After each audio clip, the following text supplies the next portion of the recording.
নমরুদ একজন জালিমি বাদশা, অঢেল সম্পত্তির মালিক, তার জীবন খুব আরামে কাটতেছে, তাই না?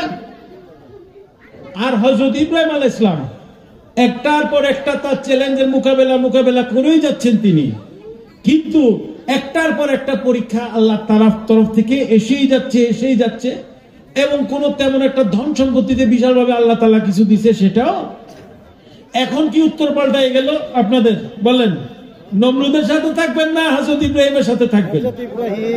ইব্রাহিমের সাথে থাকবেন, ঠিক আছে। আমরা মাঝে মধ্যে এই কথাটা কেন বললাম আপনাদেরকে, মাঝে মধ্যে আমরা দুনিয়াবি জিনিস নিয়ে আমরা অতি কাতর হয়ে পড়ি, অতি হতাশ হয়ে পড়ি। আমরা বুঝি না যে আমরা আসলে কোন দলে আছি বা কার পক্ষে আল্লাহ তাআলা কিভাবে কাজ করতেছে। আপনাদেরকে বোঝানোর জন্য একটু চেষ্টা করতেছি আমি উদাহরণটা দিয়ে। এই নমরুদ, আমার ইব্রাহিম আলাইহিস সালামের অনেক ঘটনা আছে, সংক্ষেপে সব ঘটনাগুলো বলতেছি, তখন আপনারা একটু বুঝে নেন। যেহেতু নমরুদকে দিয়ে শুরু করলাম, নমরুদকেই থাকে। কোরআন শরীফে আল্লাহ তাআলা একদিকে দাঁড় করিয়েছে ইব্রাহিম আলাইহিস সালামকে, আরেকদিকে দিয়েছে নমরুদকে। নমরুদ হলো অঢেল সম্পত্তির মালিক, সে রাজা, তার ক্ষমতার কোনো শেষ নাই এবং তার জুলুমেরও কোনো শেষ। এবং নমরুদ এমন একটা সময় আসলো, সে নিজেকেই সৃষ্টিকর্তা হিসাবে প্রকাশ এবং প্রচার করতে থাকে। কারণ এটা বাহ্যিকভাবে নয়, কিন্তু গুণাবলী দিয়ে আমাদের সমাজে এই ধরনের লোক আছে কিনা বলে, যাদের হাতে টাকা থাকে, যাদের হাতে সম্পদ থাকে, তারা কোনো কিছু পরোয়া করে না, লাপরোয়া ভাবে তারা টাকা চুরি করতেছে, লাপরোয়া ভাবে তারা অবিচার করতেছে, লাপরোয়া ভাবে তারা ঋণ করতেছে, মানুষকে টাকা দিচ্ছে না, মানুষের হক হালালি স্যালারি দিচ্ছে না, বেতন দিচ্ছে না, গরিব মানুষকে কষ্ট দিতেছে। এরকম কিছু লোক আছে না যারা অঢেল সম্পত্তির মালিক, তারা দুনিয়ার কোনো কিছু পরোয়া করে, তারা মনে করতেছে টাকাই সব, টাকা দিয়েই সবকিছু। এবং তাদের নামাজ কালাম দান সদকা যেগুলো আছে সেগুলো মানুষকে দেখানোর জন্য, আল্লাহকে খুশি করার জন্য।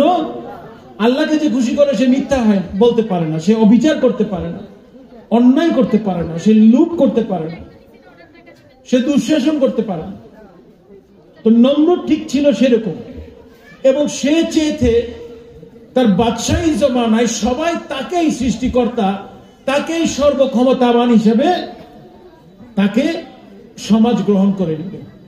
সমাজের সবাই গ্রহণ করে নিলেও ইব্রাহিম আলাইহিস সালাম এবং ওনার অনুসারীরা নমরুদকে সেই সম্মান দান করে। এবং মনে রাখবেন যে কোনো ইমানদার দলের একজন ইমাম আছে। আমাদের ইমাম আছে না, কাউসুল আজম ভাইস ভান্ডারী। আমাদের ইমাম যেতে যেতে ঠেকে যাবে হলো মুহাম্মদ রাসূলুল্লাহ সাল্লাল্লাহু আলাইহি ওয়াসাল্লাম, ইনশাআল্লাহ। ইমামে উনি আমাদের কিবলায়ে আজম, ইমামে আজম মুহাম্মদ রাসূলুল্লাহ সাল্লাল্লাহু আলাইহি ওয়াসাল্লাম। তো তখন ইব্রাহিম আলাইহিস সালাম ছিল তাদের লিডার, তাদের ইমাম। তখন নমরুদ দেখলো যে আমি সবাইকে করতে পারলেও আমি যদি ইব্রাহিম আলাইহিস সালামকে কন্ট্রোল করতে না পারি, আল্লাহর নবীকে কন্ট্রোল করতে না পারি, আমার রাজত্ব হুমকির সম্মুখীন হবে। সে অনেকভাবে ইব্রাহিম আলাইহিস সালামকে হুমকি ধামকি করলো, অনেকভাবে তাকে বুঝাতে চেষ্টা করলো, কিন্তু কোনোভাবে ইব্রাহিম আলাইহিস সালাম, তিনি তো আল্লাহর নবী, আল্লাহর তরফ থেকে এসেছে, নিয়ামত প্রাপ্ত বান্দা, সিরাতুল মুস্তাকিম, নবুয়তি তিনি পেয়েছেন। আল্লাহর সৃষ্টি জগতের মধ্যে অন্যতম শ্রেষ্ঠ হলো হযরত ইব্রাহিম আলাইহিস সালাম। ইব্রাহিম কোনোভাবে নমরুদের কাছে মাথা নত করছে। নমরুদ কি করলো, তখন মানুষকে ভয় দেখানোর জন্য, ধরেন কেউ জুলুম করতে চাচ্ছে, সে যদি এখানে আইনা পোলা পাইন দিয়ে পিটায় বা ঘর বাড়ি আগুন জ্বালাইয়া দেয় বা পিস্তল চালায়, মানুষ ভয়ে কি বলবে? জান বাঁচানো ফরজ। মানুষ বলবে না না না, আপনি আমাদের লিডার, তাই না? মানুষ ভয়ে বলবে না? কেউ যদি এখানে এসে আগুন জ্বালিয়ে দিচ্ছে, পিটাচ্ছে, গুলি চালাচ্ছে, মানুষকে হত্যা করতেছে, ধ্বংস করতেছে, মানুষ ভয় হইলেও ওর দলে ভিড়ে ইচ্ছা করে হোক বা অনিচ্ছা করে হোক সে জুলুমকারীর দলে ভিড়ে যাবে আত্মরক্ষার জন্য। নমরুদের জামানায় সেটা হয়েছে। কেউ কেউ তার পাওয়ারকে দাঁড়া করাইছে শয়তানের মধ্যে, ইবলিসের এগুলোর মধ্যে শামিল থেকে, আর কেউ কেউ ভয়ে তার কাছে আত্মসমর্পণ করে বলছে, ভাই আমার জান বাঁচুক, আমার পরিবার পরিজন বাঁচুক, আমি তো সেফটিতে থাকবো, আমি তো সুরক্ষায় থাকবো।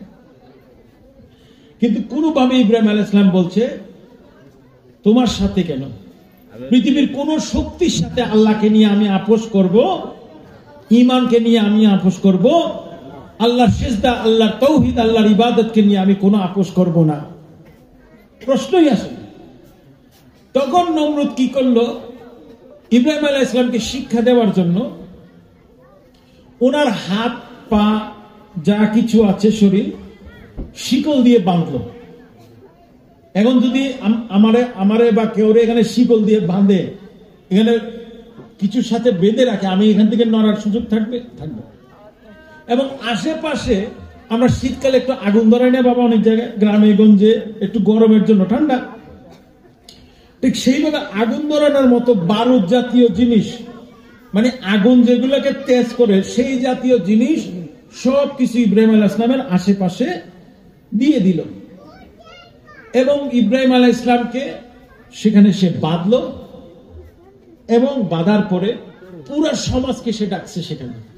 আপনারা যেরকম আমার দিকে আজকে মন দিয়ে তাকাইয়া আছেন আল্লাহর রহমত নিয়ে ইনশাআল্লাহ আমার কথা শোনার জন্য কোরআন সুন্নাহর আলোকে, তারা নমরুদের ভয়ে এরকম একটা মজলিস হয়ে গেছে।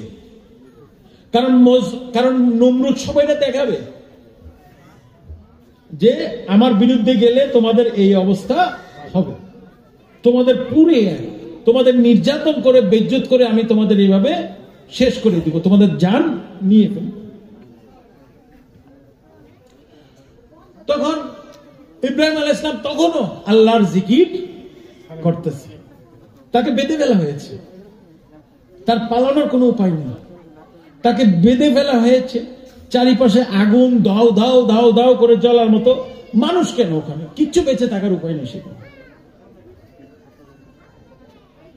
তখন সে আগুন জ্বালিয়ে দিল এবং অনেক লোক প্রকাশ্যে কাঁদতেছে যারা ইব্রাহিম আলাইহিস সালামের সাপোর্টার, আবার অনেকে ওই যে ভয় ইব্রাহিম আলাইহিস সালাম মানে কিন্তু প্রকাশ করতে পারে না, অনেকের মনও কাঁদতেছে এবং কিন্তু সবাই আতঙ্কিত সেখানে যে হচ্ছে এটা কি।